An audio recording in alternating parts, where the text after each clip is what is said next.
Hey, cousins, welcome back to my channel. In today's video, sit with me, a person that loves helping people when it comes to the knowledge of credit. She also loves helping people when it comes to financial literacy. So cousins, y'all help me welcome a credit guru and the owner of KB Financial Solutions, Miss Kendra Brooks. Hello.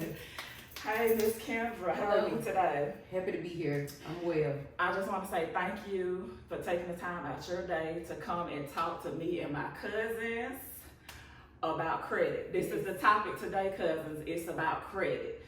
So if you don't know about credit, she is here. Miss Kendra is here to help us, teach us, and tell us all about credit. Yep. The main stuff you need to know coming up, starting into the adult world. We're going to hit on all those topics today. So before we get started, is there anything you want to say? No, I'm just happy to be here. I'm grateful for the opportunity because there's so many people that, don't know. And I think that's where credit is misconstrued a lot from the lack of knowledge. It's not that we misuse it a lot of times, it's just we honestly don't know. And a lot of us are not or were not educated. So. We perish. We perish for the lack of knowledge.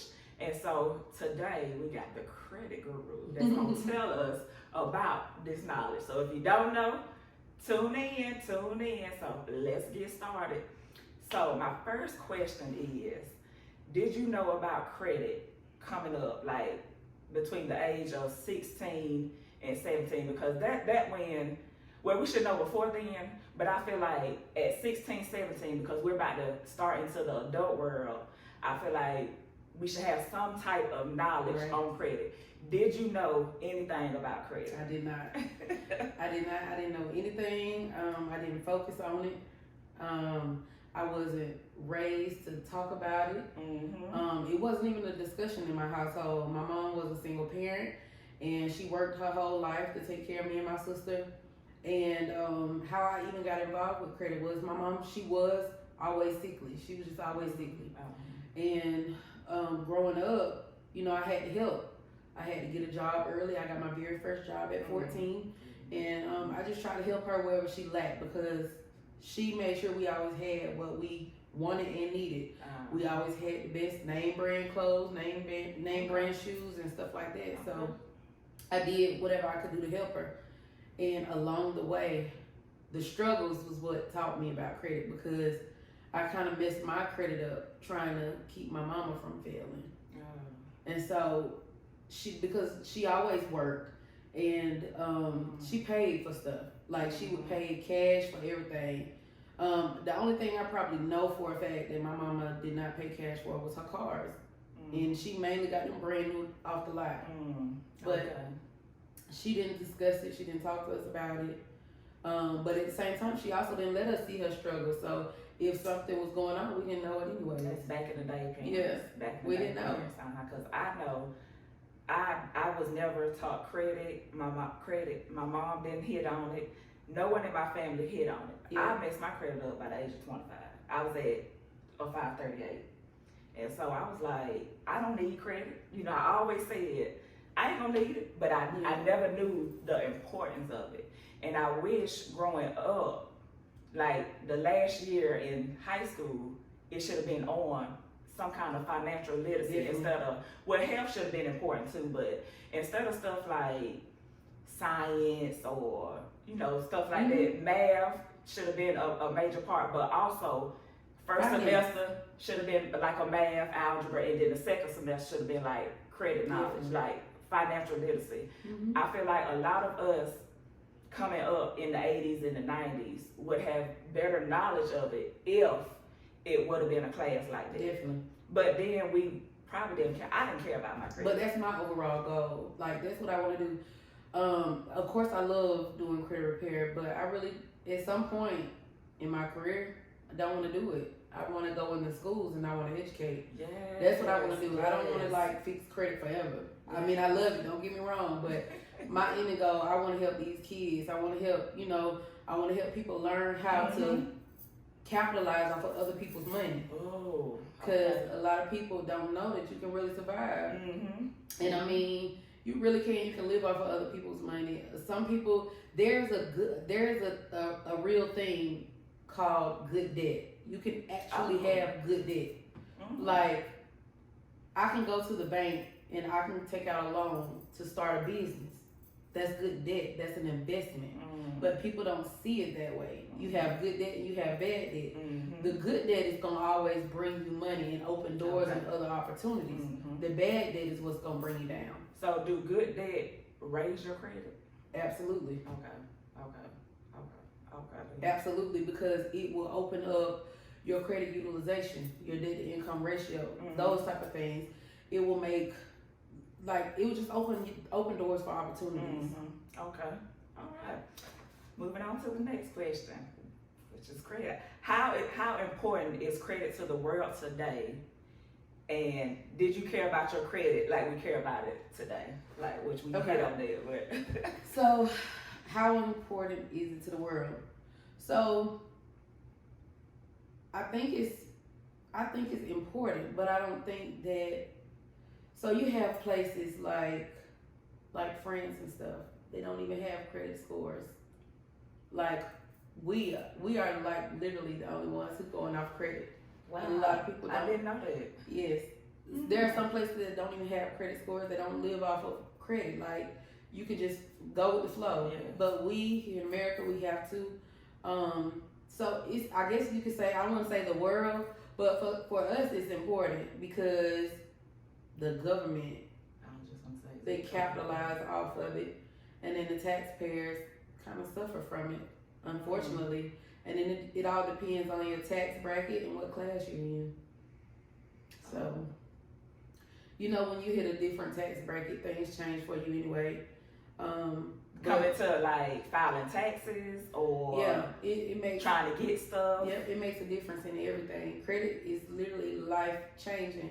You have a lot of people that will complain about how things go when it's time to have credit repair or the price of credit repair. A lot of people really have no idea how much work it is.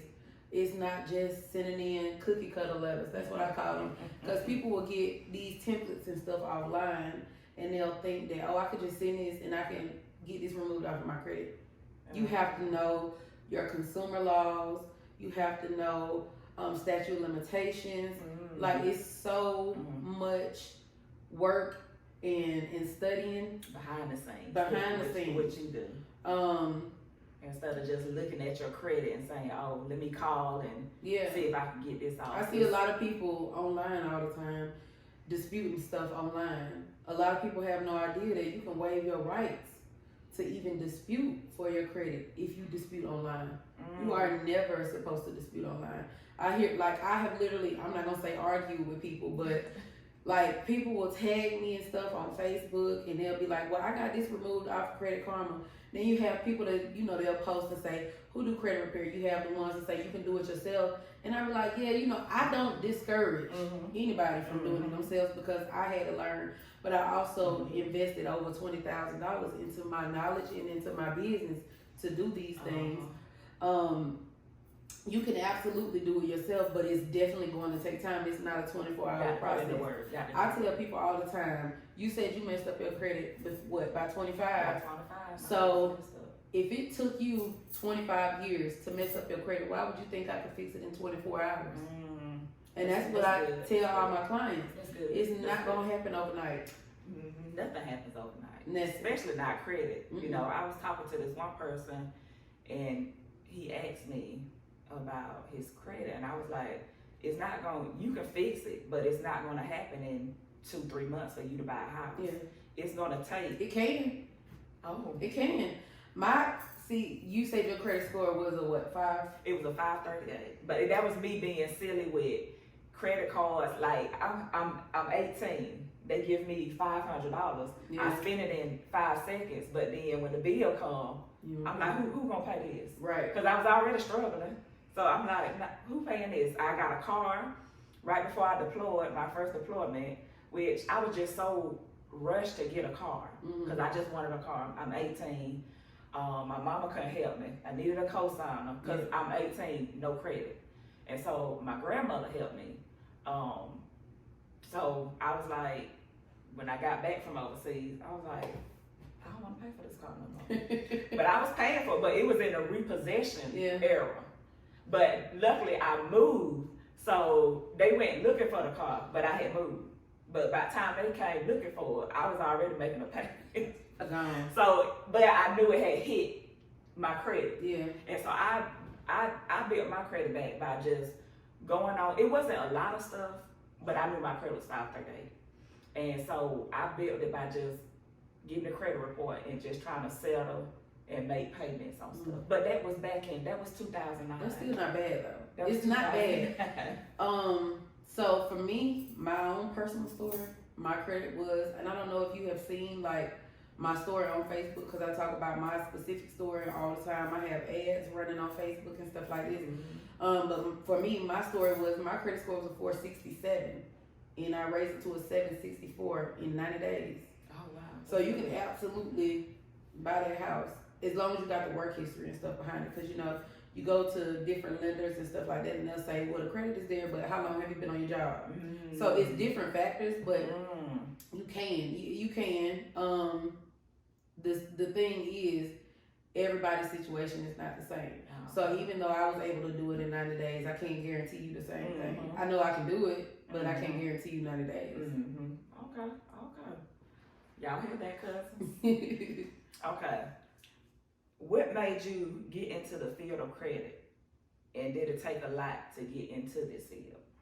Like schooling, knowledge, a lot of sitting in front of a computer, learning stuff, just learning the history of credit. Like, so I ended up, like I said, my mom, she was just always sickly. When I was coming up, my mom had Graves' disease and she had it bad. Like, she just always sick.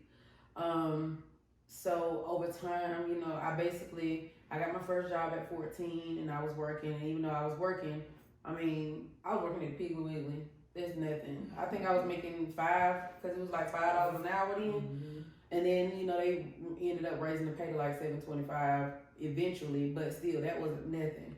I did what I could because I still was a child and I still wanted to have fun, and she still wanted me to have fun. It's not like she was forcing me to work or forcing me to do anything. You know, it was my own, you know, instinct to get up and go get a job and help my mom. But over time, you know, I got older. I started going through high school. I got a different job. But I started noticing, you know, mama need help. So I got my own phone, got my own phone bill. I started paying my own phone bill. I started helping her pay bills. I got out on my own. I knew that she was still sick. So even now that I'm out of her house, I'm still helping her. And now I'm in my own. So now my bills have picked up. She still has the same bills. So I'm still helping her. And then over time, it just became overwhelming. Like you said, you had a car, I had a car, I didn't want to pay for it anymore. I was like, I don't even care anymore, I'm just not going to pay for it. Then it came to a point where I was like, well, I got to make a decision. My mom's sick, she need to get back and forth to the doctor. Should I pay for my car? Should I pay for her car? I chose her because I can catch a ride to work, you know? And so I got my first repossession. They came and repoed my car, and it went on my credit. I chose to pay for my mom's car versus paying for my own. So when the repossession went on my credit, you know, people will help you to a certain extent, but they get tired of you. And even if you paying, you know, I'm giving somebody gas money. The reality as an adult now, gas money is not enough. It's still wear and tear, you know, oil changes and stuff like maintenance. So even though I was paying for the things that I wanted or needed, I still was like being a burden to other people. And some people, you can't satisfy. And then you start, you know, hearing a little chit chat behind your back and stuff. And I was just like, I can't keep on asking nobody for help. I can't keep depending on nobody. So I got to the point where even though I had just got my car repo, I need another car. Like, I can't live like this. I can't do this anymore. So I had made up in my mind, like, if I'm going to get another car, this time I'm just going to pay for the car. I had no choice because everybody was denying me. And I got tired of being told no. So after so long, I kept applying, still getting told no. I don't know what made me look into it, but I was just like, how can I get out of all of this debt? So I filed bankruptcy. Because like I said, between like I would go to the doctor and I wasn't even paying my own hospital bills. Like I would literally do, if it was me or my mama, I always chose my mama. So I would like, all my bills was piling up and I was fine as long as my mama was alive and well. I didn't care. So I ended up filing bankruptcy after my car got repossessed, and I paid my bankruptcy in full, and I got my bankruptcy discharged. So once I paid it in full and it was discharged, it was like I still was being told no, and I'm like, well, I thought that was gonna save me, like I thought it was gonna start your credit back at a good number. Because I didn't know no better. I thought it was gonna save me. I thought I was gonna be like out of the loop. But you get whatever you want. It did not work that way. I still was being told no, and now it's like now I got a repossession and a bankruptcy. Nobody wanted to help me. Cause is that the first thing that pops up when people run your credit, like repos, bankruptcy? It can. It just depends on who you're going to and what scores they're using. Because it's two different types of credit scores. You got Vantage and you got FICO. So it depends on what scores they're using and what scoring module they're using. A lot of people, I hate it, but they dwell on Credit Karma. Credit, I'm gonna look into the camera when I say this. Credit Karma is not. It is not a scoring module. It does not tell you your credit report. It is a marketing site. A lot of people don't know that. They look at their scores because they're there, but Credit Karma is a marketing site. Yeah, I noticed that. I didn't mean to cut you off. I noticed that probably 2 years ago, Credit Karma had 2 numbers, but then when I went to Experian, it was lower than what Credit Karma's like. But my bank looked at Credit Karma numbers. Like, so they will. That goes back to what I was saying about the different scoring modules. So Credit Karma is Vantage scoring, but FICO scoring is what people look at nowadays when you go to buy a home or make big purchases, such as a car, like high limit purchases. Okay. So they want to use your FICO scores, but Credit Karma, that's stuff for like local use. If you go around to the neighborhood, yeah, that's the type of scoring module they look at. Okay. But a lot of people don't know that Credit Karma is literally just a marketing site. If you look on Credit Karma, even right now today, it is full of things for you to buy. As such as secured credit cards. Yeah, I ain't check my Yeah, like it's there. It's just for marketing. They get paid to market for other companies. That's it. So when you go on there, you sign up for that credit card, they get paid for that. It's a partnership. It's not a scoring module. So like you can't just go on there and see your real credit scores. So it's best not to use Credit Karma at all. Correct. Even though, cause your credit report be to the T on there. Like everything on there, but the numbers just not accurate. Correct. Y'all hear that, cousins? Don't use Credit Karma. Do not. Do not. Okay, next question. How bad do inquiries affect your credit? And how often, like if someone trying to purchase a car or a house, should they let the car company or the house people the lenders keep running their credit? So, I wish I had a grid or a graph to explain this better, but I'm gonna try to make it make sense.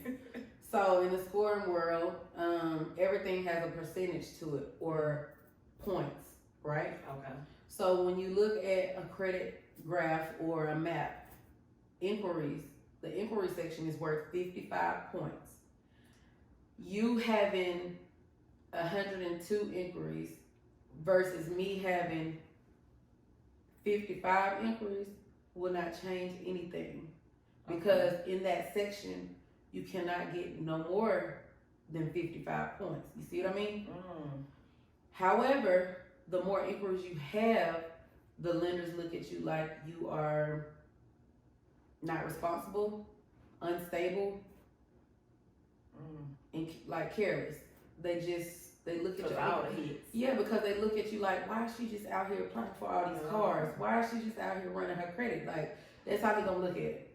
So in that section, you will never see more than 55 points.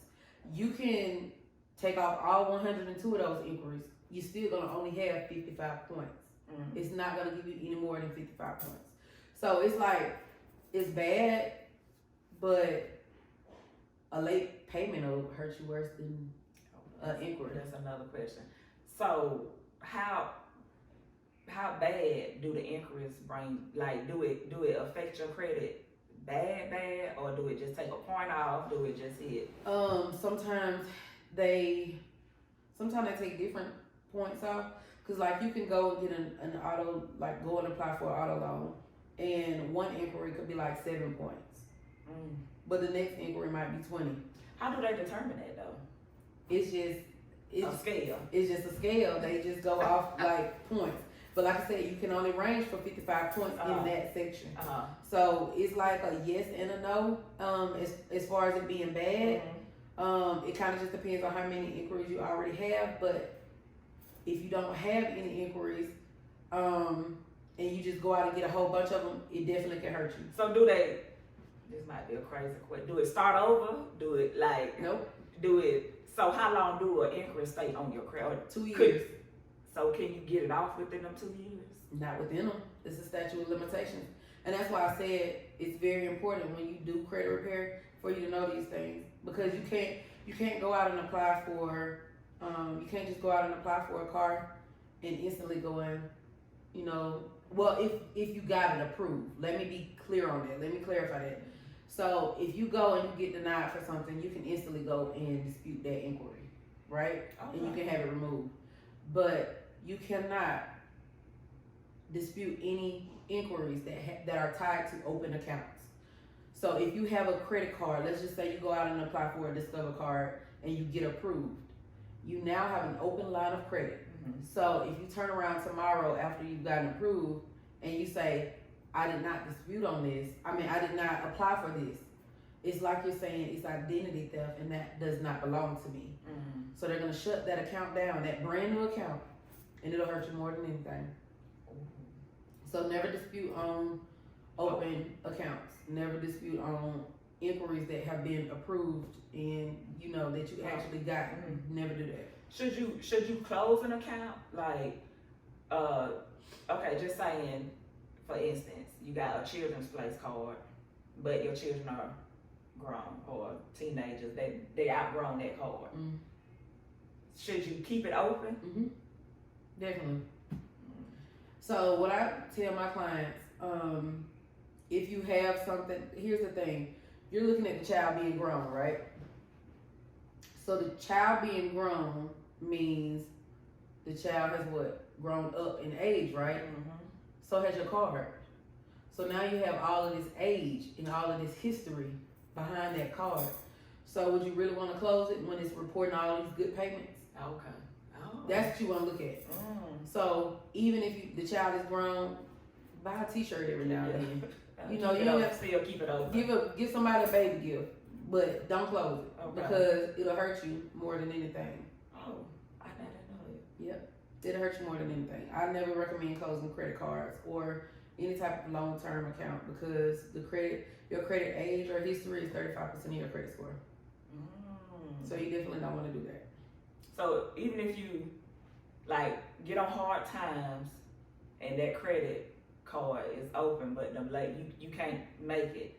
You can't make the payments, the late payments, but you get up on your feet and you're able to start making them. So that would be the better option instead of, because after a certain time they see you not paying it, do they just automatically close it? They will try to do settlements and stuff, but you can't make the settlement, so they close it. How bad does that affect the credit? So it depends on whether or not it's in collections or if it is charged off. So here's the difference. Y'all have to elaborate on that. The difference in a collection account. A collection account is something that you have failed to pay that is under $600. Okay? And a collection account can go into collection as early as 90 days. So as soon as you're late, the people can put you into collections. It all depends on their terms and what you agreed on, because of course you're gonna sign paperwork for it. So depending on what you agreed on, they can put you into collections. A charged off account is an account that is anything over $600, right? So anything over $600 has to be reported to the IRS. That is considered a charge-off. I never knew that. So even if it's 601, it has to be reported to the IRS. And the reason why it has to be reported as a charge-off because that's a tax write-off. These companies, a lot of companies. Correct, and that is why when you see us credit repair, people say, no, do not pay charge-offs, do not pay collection accounts. That is why, because, so let's say you get a phone with Verizon, and the phone bill is $700. It's instantly a charge-off. Not right then at that very moment is it a charge-off, but after 180 days. It is then deemed a charge-off once you don't make any payments, right? Of course, before those 90 days, 180 days, within the 30 to 90 day time frame, they're gonna do everything they can to try to collect, right? So from that time frame to the 180 day time frame, that's enough. That's all the time you're gonna have to make whatever payment or get caught up or set up. At that 181 day, they're gonna deem it as a charge-off. Once it is deemed as a charge-off means at the end of the year, they're going to file that on their taxes as a tax write-off, which means it will be paid, right? So this is why we say don't pay it. Never knew that. So once it's deemed as a charge-off and they have reported it, the righteous thing for them to do is to send you a 1099 form, and you, as the person that owes the debt, are supposed to file that 1099, and they will take that 1099 out of your income because it's already been paid. So when you file your taxes, they still will get their money, but they're gonna get the whole amount, or they're gonna get a partial, or sometimes they can. It just depends on what they pay. But whatever they pay, because sometimes they'll settle, and you got to think about it. It's a difference. You have debt buyers and you have collection agencies. They're different. A collection agency will buy debt for pennies on the dollar, just to collect, because their job is we know you didn't sign this contract with us, but we're gonna collect this money since Verizon couldn't get it, and we just gonna get interest. We're gonna charge you interest since we got to do the work. But then you have a debt buyer. They'll go after you. They pretty much have that stuff in order as far as contracts to show proof that you owe. They'll show that they bought the debt. They'll have all the proof they need, and they'll come after you and sue you. Yeah. So the best option is when it comes to stuff like that. As far as what you mean best option? You saying should you pay it or should you not? Yeah. Well, it just depends on. That's why I was saying it's gonna depend on your statute of limitations. If you're within the statute of limitations, like your debt time clock, because you hear people say, well, this can be on my credit for 7 years. So you gotta look at your state and where you are, statute of limitations on debt, and it's gonna determine where you are within that statute of limitations, whether or not you should pay. We also, a lot of people fail to acknowledge debt lawyers. There are people out there that will fight for you. Even, come on, like we know we owe some stuff. We know it, but there are people out there that'll fight for you because they have the right to. It's out of these people are harassing you out of the statute of limitations. They calling you after hours and things like that. So you have lawyers and stuff that will step in and fight for you, even though you owe their debt. So it just every situation is different. I don't recommend my clients pay, especially charge-offs, because it's already been paid technically.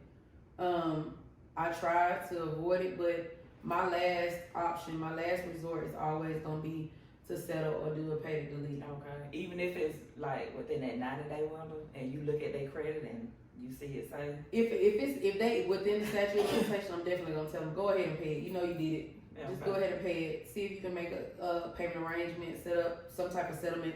We can send a letter to make sure that they put it in writing, stating that If you pay the debt, they'll take it off or stop reporting it to your credit, and we'll get it removed from your credit report. It's just that simple. Okay. But some people, they will just run and won't acknowledge. They won't call. They won't. A lot of things that happen in the credit world could be better if people just communicate. Cause you take COVID for instance, everybody had a hard time, but I could be late on my car payment and not have a care in the world and just go on about life. But you care about your credit, so you can be late on your car payment and you'll call and communicate. I've never been late. Listen, I'm going through a hardship. Can y'all just work me, put that payment on the back end and let me get caught up? They won't report it. It's just all about communication. Okay. All right, well. So, can you explain the difference between, the different bankruptcies and when should you file bankrupt because of your overwhelming debt? So, I don't like to encourage people to file bankruptcy. Even because, like I said, when I did it, I kind of just jumped the gun because I was not educated. And then I thought, like I said, I thought everything, life was going to start over and be perfect. How old was you? I think I was like 20, like 20, 21. Like I literally had accumulated a whole lot of debt. So about to enter the word already. Yeah, filed. I hadn't already filed. By the time I was 25, I had to restore it and started over. Okay. I was good. Okay. But yeah, when I filed bankruptcy, I didn't have anybody to encourage me or tell me not to do it, give me correct information. And it's crazy because when I went to, of course you have to go through an attorney to file bankruptcy. Okay. They don't encourage you not to do it either because they're getting their money. They're getting paid. So you have to educate yourself. You have to learn. So the difference between the bankruptcies, mainly you hear about chapter 7 and chapter 13. Chapter 7 focuses on dismissing debt. You make payments until your debt has been dismissed. Okay. So you still have it. Yeah, you still have it. It's just you got to make amount of payments. The courts will basically combine your debt and they will break it down into payments for you to make things more affordable. It's pretty much like debt consolidation, but it's like a court order debt consolidation. Meaning you must and have to. What if they miss payments? Do it add up a late fee on top of that, or if you miss payments? Yes, it can happen, but it also can cause you to be in bankruptcy longer because it's not like a regular bill. Like you have to pay it. You have to pay it to the T, the balance in full. So it's not like, oh, okay, I missed this payment, I'm gonna just pay this interest and go on. No, you have to pay it to the T of the debt that's owed because you agreed to that in court. There are two different ways to be. I guess I'm trying to think of the right word. Exited from bankruptcy. You're gonna be discharged or you're gonna be dismissed. If you are dismissed, that is not good for you. If you are discharged, that means you did what you were supposed to do while you were in the program. You paid it in full and you got everything cleared. And this all under chapter 7. Yes. Okay. So that means you got everything cleared. You made your payments on time. You was in good standing with the court. They give you paperwork to say that you don't owe these people anymore. You're discharged. Dismissed means that you got kicked out of the program because you wasn't paying. And I don't deal with any bankruptcies that have been dismissed because you did it. It's like, why would you file bankruptcy knowing you already owe these people and you didn't want to pay them, and then you go in the courthouse and say, hey, I'm gonna pay it, and they still don't pay. So where do they go from there? If they get dismissed, where do they go from there, meaning credit wise? Unfortunately, starting over is not an option. You still left right there with that same day as if before the bankruptcy. So basically what'll happen is everything that you signed and agreed to pay on will still be there. So you still owe those people. Wow. You still owe those people. So it's best to, if you know you're not committed to a job, making this amount, doing this amount, weekly, then you should not go into I would not do it. I trying don't to find a recommend it. bankrupt. This day and age, credit repair, it can be expensive. Like I said, I don't discourage anybody from doing their own credit repair. Like, I even sell kits. Like, my letters that I do, you know, that I work on my own client's credit, I sell those because they already have laws in them. That stuff that you wouldn't know, you know, just Googling and stuff like that. Like, my letters have laws, the consumer laws to help you get debt removed. So I encourage people to go ahead and do it themselves. It's all about the time. A lot of people don't want to give the time. And a lot of people, I can't stand it, but I can't change it either. People say that credit repair is a fraud, it's a scam. Like, I have heard the most. But I will tell you this, credit repair is just an outsourcing company. We outsource everything in life. And so outsourcing means I'm going to pay somebody to do what I don't want to do. Okay. It's no different than you going to the hair shop and paying somebody to wash your hair. It's no difference than you going through the automatic car wash because you can wash your own car. It's no difference than you going out to fast food restaurants buying food because you can absolutely cook at home. Like, so true. Everything can be outsourced. You know what I mean? And so when people say that credit repair is a fraud or a scam, I just say, you know, feel how you feel. Because it's all about what you want. You still keep doing your job. Yeah, it's all about what you want. If you have the time and the effort to do it yourself, kudos to you. Great job for, you know, putting in the effort because it's hard. It is not easy. I just got tired of being told no. And that was my why. I got tired of being told no and I didn't want to see my mama struggle. I got on Google one night and I absolutely how do you remove bankruptcy? That's how I got started. I got on Google and I couldn't get off of there. And you educated yourself. I started that way. I had a friend, I would not say his name because he probably choked me, but I had a friend that I went to school with. He went to college. I wasn't able to go to college. I dropped out of college my first day because when it was time for me to leave, my mama had a stroke and a heart attack in the same day. So I didn't even get a chance to go to college. It was not even an option for me. I chose, once again, to stay and take care of my mama. But I had a friend, when he went off to college, he ran into some people because he went to school for finance. So he got in touch with people who were doing credit repair and things like that. Okay. And I was like, man, I was just calling them, complaining, crying, you know, about my own situation. And he was like, well, I got a friend I want you to talk to. He can help you. He helped me repair my credit. He didn't repair it for me, but he started guiding me. He would tell me stuff. Of course, at the time, I couldn't really afford to pay for the information because I was already struggling. So I was kind of selfish as far as investing in myself at that time. But he gave me as much free information because he was already a professional at this, you know, and time is money.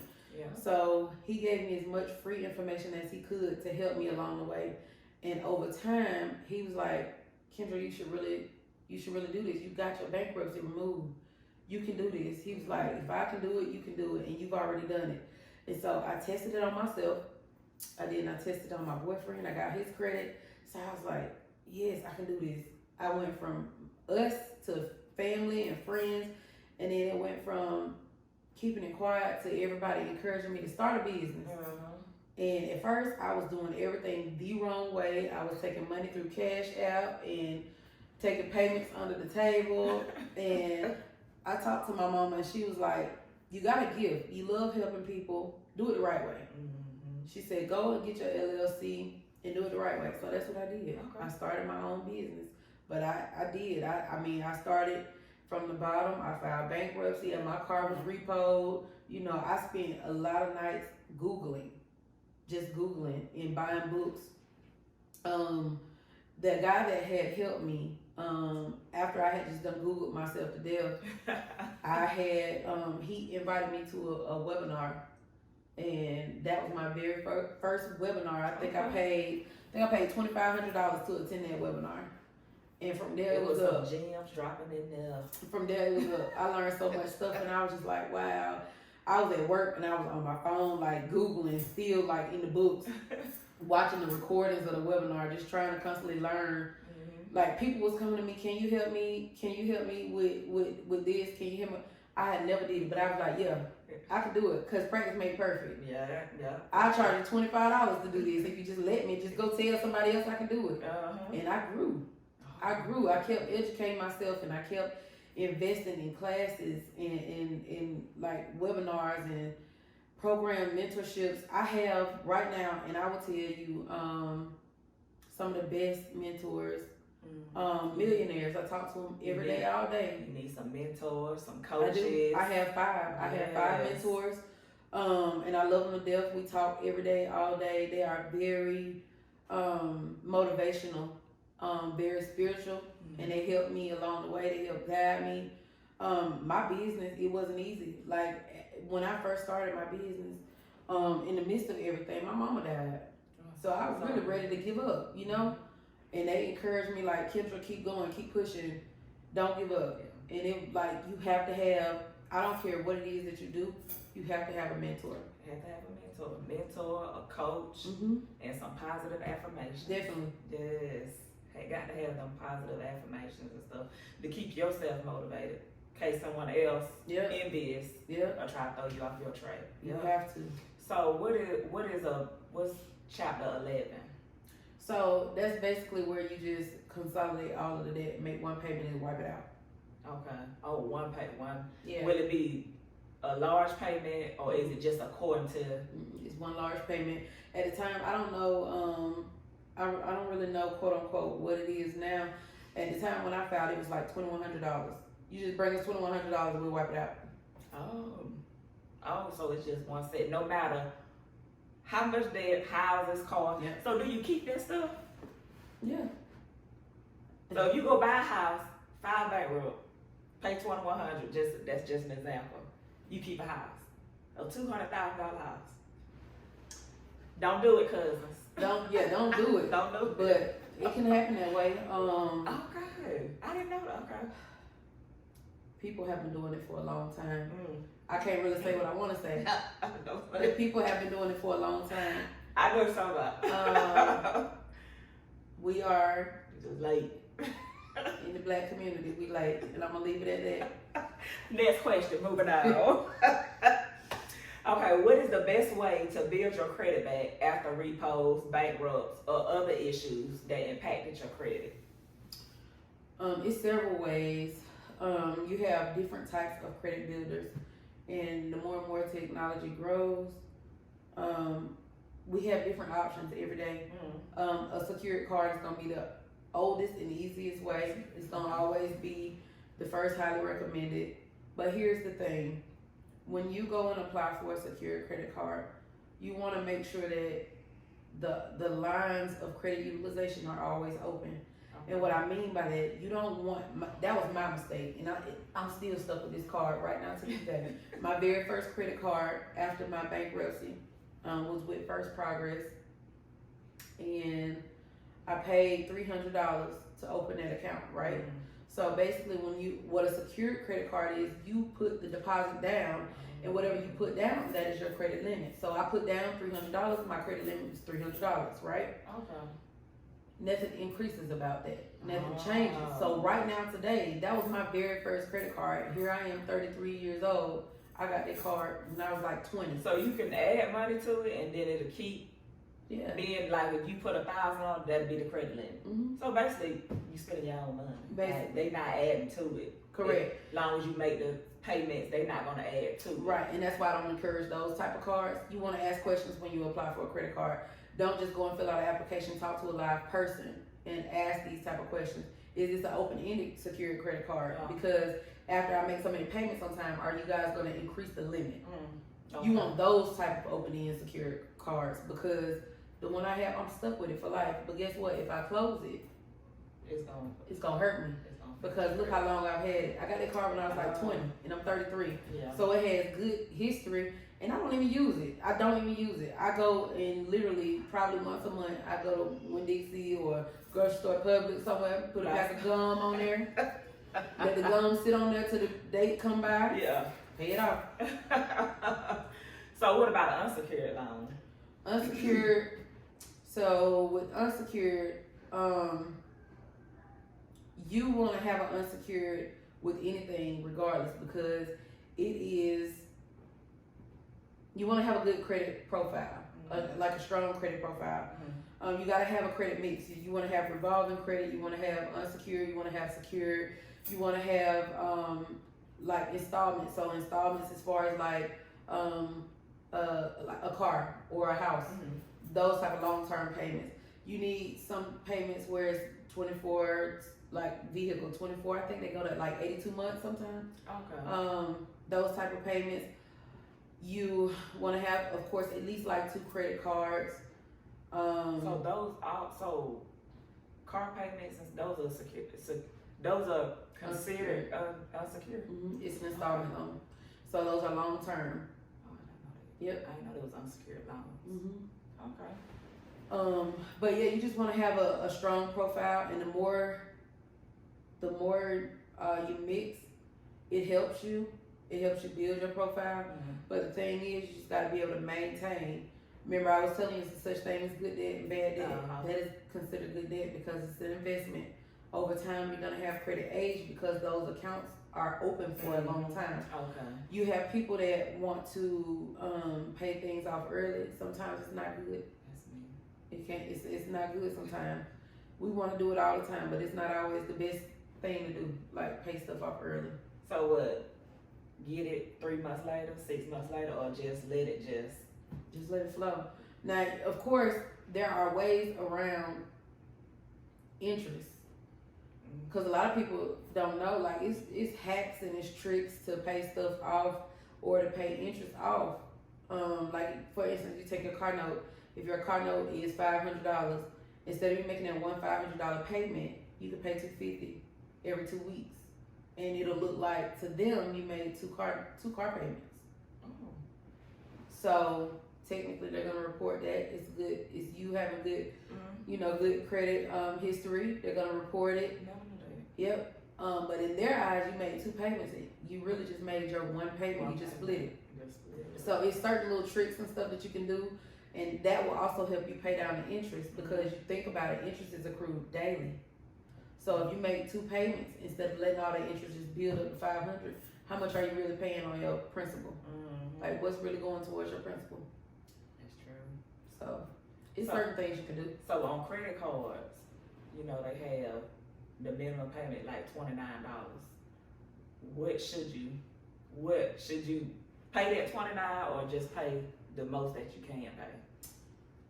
Hopefully the circumstances are not bad. If the circumstances are bad, I always encourage to pay the minimum. Pay the minimum due.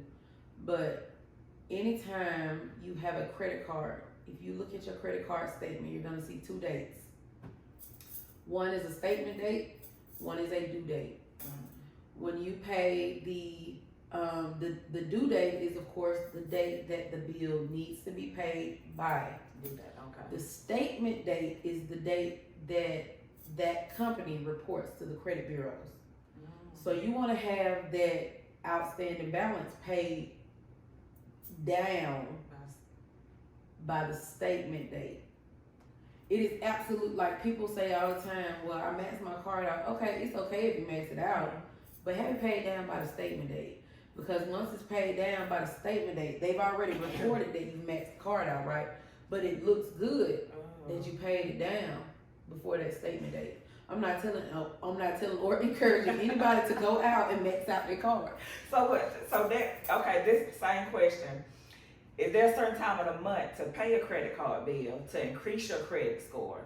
Can you elaborate more on credit and credit cards? What you just said, pay it by the statement date. Yeah, pay it by statement date. The statement date normally is gonna be before your due date. So if you pay it by that statement date, you good. Depending on who you deal with, they will tell you, for me, I do 10%. Because if you tell people, it's like a baby, when you raising kids, you tell a baby, don't touch that, it's hot. They gonna touch you. They gonna touch it, right?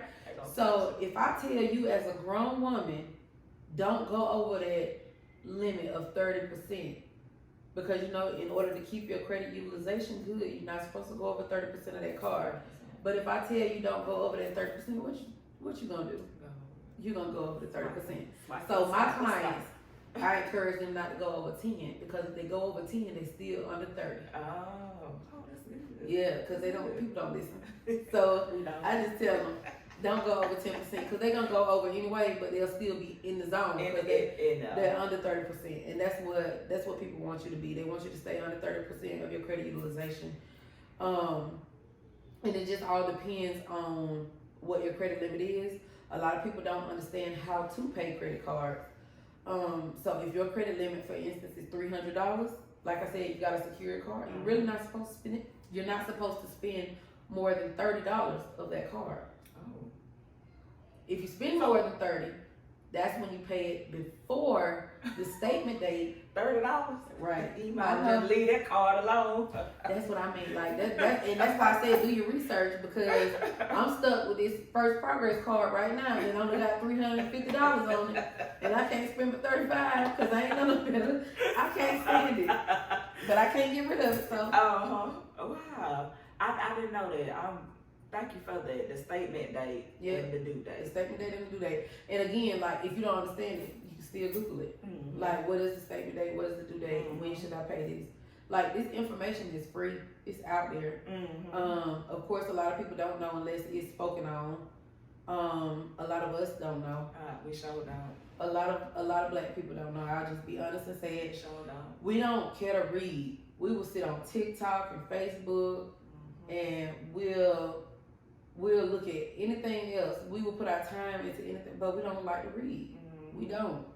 We do not like to read, and that takes away from what we could have, like our futures, and breaking the cycles, breaking the generational curses. Mm-hmm. Like, you gotta pick up a book sometime and read. And I know sometimes I don't want to pick up a book, but I have my phone. And if I can sit there and TikTok, I can scroll the internet. I can scroll the internet all day. Mm-hmm. I can get on Google and Google all day. You don't have to necessarily pick up a book. You could just Google, like I did, how to remove a bankruptcy. It'll tell you step by step. Mm-hmm. Yeah. You got to put in the time for each step. Do the work. But, I mean, it'll tell you step by step what to do. Got to do the work. Mm-hmm. All right, next question. This is for the young adults about to break into the adult world. What can teenagers entering the adult world do to help them establish credit?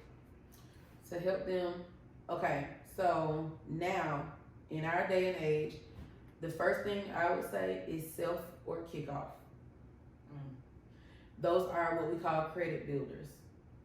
So you can do self or kickoff, and the reason why I always recommend those two, because those are the cheapest credit builders you can find. Kickoff is $5 a month. Self is $25 a month. It's the smallest payment, because you can choose what you want to pay. Mm-hmm. But as a high school student, it's like basically what it is it's just a savings account. So how those credit builders work is you're gonna sign an agreement stating that you agree to pay monthly on the same day on auto pay these payments. They're gonna give you an imbalance. So with kickoff, $60, right? Okay. So you're going to divide that 60 up into 12 months, which will be $5. Mm-hmm. You're going to pay $5 every month. That $5 that you're paying every month, they're going to put it into a savings account. At the end of the term for the 12 months, you're going to get that whole $60 back into your bank account or a check to you. Okay. So while you're making those payments, each month you make those payments, it boosts your credit score. So that's the easiest way for a high school or a college student to start building credit. That's kickoff. Cousins, kickoff. Yeah, kickoff or self. They work the same. It's just the loan amount is different. Okay. Like I said, kickoff is $5 and then self is $25 or $35. It just depends which way you choose. Kickoff. Yeah, because I got a teenager into an adult world, mm-hmm. So I was trying to figure out what could we do, because I was going to add her to one of my cards. And you can. Don't give them the card. Well, she's very responsible. I don't give them the card. No, give it to her. Don't give them the card. No. I ain't gonna give it to him. Don't give him a card. I'm gonna tell you why. So because you do have children that are of age, even if they weren't of age, you can have an 8-year-old. You can put them on your credit. You can add them as an authorized user on your credit card. And it'll start building their credit. It will start building their credit immediately. So with credit scores, everybody's credit score starts at a 300. Okay, I heard that. And it goes to a 850. We are responsible for 550 points. They give us the 300 automatically, right? So we're responsible for the 550 points. Okay. What you do with those 550 points determine you and your credit, what you can get approved for, right? So if your child right now, let's just say high school, you get them a card, you add them as an authorized user. You don't actually give them the card though. You're gonna keep the card. Okay. If you want to give them a card, you can, because being an authorized user, you can set the limit to what they can spend. So if you only want them to spend $100 off their card, because you're technically responsible for it, you're gonna be the one paying it. So you can set the limit or the amount to what you want them to spend. Okay. You can do that as well. But I don't encourage people when they have children, don't give them the card, because you gotta teach them some type of responsibility. Let them build off of you, and then when they're of age, if they're responsible, get them their own, because they can absolutely have their own. Okay. You keep in mind that while they're on your card, you're responsible for the bill. But once they get on their own, if they mess it up, they mess it up. So you have to teach them some kind of responsibility while they're under the roof before they get. I wouldn't give them the card. I wouldn't give them the card, because they're not gonna know. But the moment they're able to get their own, get it for them. That makes sense. That makes so much sense. A lot of times, and then that's the thing, like with us, we just do stuff so different in the household, Lord. Like, that's us. Do what we want to do. when I'm 33, I don't have any children, but when I get there, I'm mapping out plans for how I can raise mine and what I can do different compared to the way I was. Yeah, because I don't want to hinder mine. I don't want them to come out not knowing. I want them to come out like your child can absolutely come out of high school a millionaire if you do it right. Okay. If you do it right. And I want to set mine up to break these generational curses. I want to live debt free and have all the knowledge in the world to live off of other people's money. I do it. I love it. I do. I love it. I love it. Like, being able to just live off credit and not have a care in the world is a good feeling.